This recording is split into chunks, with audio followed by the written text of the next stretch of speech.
இயேசுவே ஆண்டவர் YouTube channel. யாக்கோபின் வாழ்க்கை ஒரு அழகான பயணம்.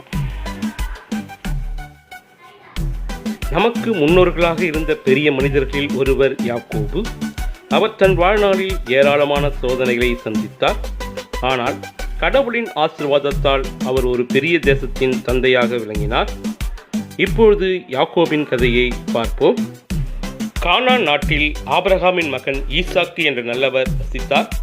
அவரும் அவரின் மனைவி ரெபெக்காவும் நீண்ட நாள் பிரார்த்தனைக்கு பிறகு இரட்டை மகன்களை பெற்றெடுத்தனர்.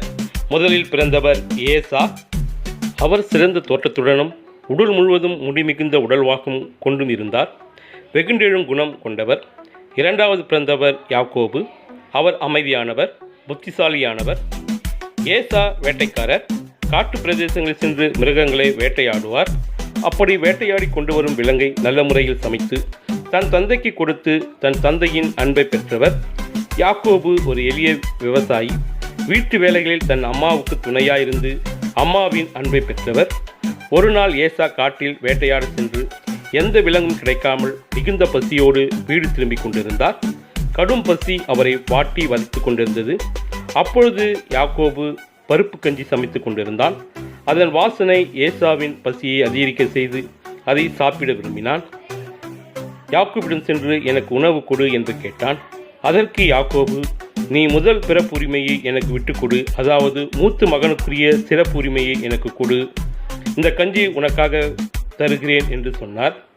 பசி அவரை யோசிக்க விடாமல் தடுக்க தாங்க முடியாத பசியால் இருந்த ஏசா ஆழமான யோசனை எதுவும் செய்யாமல், பரவாயில்லை, உடனடியாக எனக்கு கொடு என்று அவரை கேட்டுக்கொண்டார். இதுவே யாக்கோபின் வாழ்க்கையில் முதல் திருப்பமாக அமைந்தது. காலம் கடந்தபோது ஈசாக்கு 180 வயதான போது முதுமை அடைந்து கண் பார்வை மங்கி போனது. மரணத்திற்கு முன் அவர் முதல் மகன் ஏசாவை அழைத்து, மகனே, நீ வேட்டைக்கு சென்று எனக்கு பிடித்ததை வேட்டையாடி அதை எனக்கு பிடித்த முறையில் சமைத்து உணவு தயாரிக்கவும், நான் அதனை உண்டு பசியாறிய பிறகு நான் உன்னை ஆசீர்வதிக்கிறேன் என்றார்.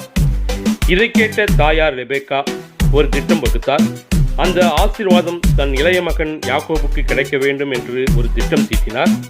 ஏசாவை போல் தோற்றமளிக்க யாக்கோபின் கழுத்து மற்றும் கைகளில் ஆட்டுத்தோலை கட்டினார். பிறகு தான் சமைத்த உணவை யாக்கோபிடம் கொடுத்து, இதை கொண்டு சென்று உன் அப்பாவிடம் கொடுத்து அவர் கொடுக்கும் ஆசீர்வாதத்தை பெற்றுக்கொள் என்று சொல்லி அனுப்பினார். அவ்வாறே யாக்கோபும் அந்த உணவை எடுத்துக்கொண்டு சென்று, அப்பா, நான் ஏசா வந்திருக்கிறேன் என்று சொல்லி அந்த உணவை அவருக்கு கொடுக்க எண்ணினார். அப்பொழுது